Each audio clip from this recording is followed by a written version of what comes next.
কিছু পাবলিক যে বলেন আমার মেয়ে মোটা মোটা মোটা, আমি মাঝে মধ্যে ভাবি আদৌ কি আপনাদের সন্তানাদি আছে নাকি আল্লাহ তাআলা আপনাদেরকে বাঞ্জা রাখছে। যদি আপনাদের ঘরে সন্তান থেকে থাকে তাহলে তো এই ধরনের কমেন্ট আপনাদের করার কথা না, কারণ আপনার কাছে আপনার সন্তান যেরকম অন্যের কাছে অন্যের সন্তান ঠিক ওই রকমই। বাবা মা না হলে কখনো অন্য মানুষের বাবা মার কষ্ট বোঝা যায় না। আপনাদের যদি সন্তান থেকে থাকে তাহলে এই ধরনের কমেন্ট করা তো দূরের কথা, এরকম চিন্তা ভাবনা করতে পারতেন না। কারণ আমার ঘরে যেহেতু একটা বাচ্চা আছে, আমি আরেকটা বাচ্চাকে এই ধরনের কমেন্ট করা মানে আমার নিজের সন্তানকে কমেন্ট করা। আমি মনে করি আমার বাচ্চাকে আর অন্যের বাচ্চাকে সবই একরকম। বাচ্চাদের নিয়ে যারা বাজে কমেন্ট করে তারা আদৌ কি মানুষ নাকি মানুষ নামের কলঙ্ক? এরা সমাজে কিভাবে মুখ দেখায় আর নিজেরা মানুষ বলেই কিভাবে দাবি করে, আমি সেটা বুঝি না। যারা এত নিচু মন মানসিকতার মানুষ তাদের উদ্দেশ্যে আমি একটা কথাই বলবো, কাউকে কিছু বলার আগে একটা কথাই চিন্তা করবেন। সেম কথাটাই যদি আমাকে বা আমার সন্তানকে কেউ বলে তাহলে আমার কেমন লাগবে। যদি আপনি প্রকৃত মানুষ হন তাহলে এই ফিলটা আপনি নিতে পারবেন বা অনুভব করতে পারবেন। আর যদি মানুষ না হয়ে থাকেন তাহলে এই ধরনের ফিল তো দূরের কথা, এই ধরনের চিন্তাও করবেন না। আর আরেকটা কথা,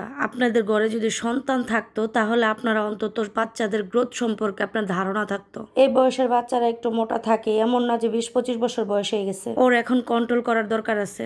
একটা বাচ্চা 0 থেকে 12-13 বছর যখন বয়স হয় ততদিন পর্যন্ত তাদের গ্রোথ উঠানামা করে, কখনো তারা মোটা থাকবে কখনো চিকন থাকবে। আর আরেকটা কথা, বাচ্চারা অনেক সময় বংশগত মোটাও হয়ে থাকে। আলহামদুলিল্লাহ আমার শ্বশুরবাড়ি মোটামুটি সবাই তাদের গ্রোথ ভালো ছিল, যার কারণে আরোহীরা আলহামদুলিল্লাহ গ্রোথ ভালো। আর বিশেষ করে বাচ্চাদের টেক কেয়ার ভালো থাকলে বাচ্চাদের গ্রোথ এমনও বাড়ে। বাচ্চাদের এ ধরনের বাজে কমেন্ট না করে নিজের বাচ্চার প্রতি যত্নশীল হন। আর আরোহীর মোটা হওয়ার কারণ হচ্ছে ও একদমই দৌড়াদৌড়ি করে না, হাঁটাহাঁটিও করতে পারে না, কারণ হচ্ছে ওই রকম পর্যাপ্ত সময় ও পায় না। ও যতদিন দৌড়াদৌড়ি করতে পারছে ততদিন ওর শরীরের ফিটনেস ঠিকই ছিল। গত 1 বছর যাবত ওকে আমি ঘর থেকে বের হইতে দেই না। খেলাধুলা করা বলতে একমাত্র ঘরে বসে বসে যতটুকু খেলাধুলা করে, আর বাইরে যে দিব একটু খেলাধুলা করার জন্য, বাংলাদেশের যে পরিস্থিতি একা ছাড়া তো অসম্ভব, তার মধ্যে আছে পড়াশোনার চাপ। আজকে ঘরের মধ্যে যদি আরেকজন ওর সমবয়সী থাকতো তাহলে দৌড়াদৌড়ি খেলাধুলা হইতো। যথেষ্ট পরিমাণে ওকে আমি সময় দিয়ে থাকি। এখন আমি মা তো ওর সাথে দৌড়াদৌড়ি করাটা পসিবল না, তাই না?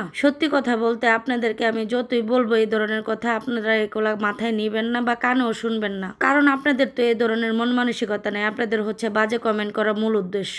আপনারা মনে করেন একটা কমেন্ট করা মানে আমি নিজেকে অনেক বড় মনে করে তোলা। আপনি একটা কথা চিন্তা করে দেখবেন, এই ধরনের কমেন্ট করে কি আপনি বড় হইতে পারতেছেন, নাকি 10 জন যে আপনার কমেন্টটা দেখতেছে আপনাকে কি মন্তব্য করতেছে সেটা ভাববেন। যাই হোক, এই ধরনের মানুষদের নিয়ে আমার আর কিছু বলার নাই, কারণ এদেরকে নিয়ে কিছু বললে আমার নিজেকে নিজে ছোট মনে হয়। আমি মানুষটাই অন্যরকম, কারোর সাথে সহজে তর্কে জড়াইতে চাই না। আমি চুপচাপ থাকাটা পছন্দ করি, সবসময় চুপচাপ থাকাটাই চেষ্টা করি। আমি আল্লাহ তাআলার কাছে বলবো এই ধরনের মানুষদের জন্য সঠিকটা বুঝার তৌফিক দান করে। তো আপনাদের খালামা আজকে দুপুরে ভাত টাত কিছুই খায় নাই, এখন রাতের বাজে প্রায় 9টা। ওরা আমি বলতেছি তুমি যেহেতু দুপুরে খাও নাই চলো আমি কটা ভাত খাওয়াই দিই। আর সন্তান না খায় থাকলে মায়েদের একটুও ভালো লাগে না। এখন সে আজকে নাকি ভাত খাবে না, তার ভাত খাইতে একটু ইচ্ছা করতেছে না। সব কথার বড় কথা হইতেছে আজকে তার তরকারি পছন্দ হয় নাই, এই জন্য তার ভাত খেতে ইচ্ছা করতেছে না। ভাত যেহেতু খাইতেছে না এই জন্য আমি 4 জনের জন্য 4টা আলু পরোটা বানাইছিলাম। আলু পরোটা বানানোর পর অনেকটা আলু ভর্তা রয়ে গেছিল। আলু ভর্তাটা দেখে আমার কেন জানি পান্তা ভাত খাইতে ইচ্ছা করতেছিল, মনে চাইতেছিল ঝাল ঝাল করে আলু ভর্তা দিয়ে ভাত খাই।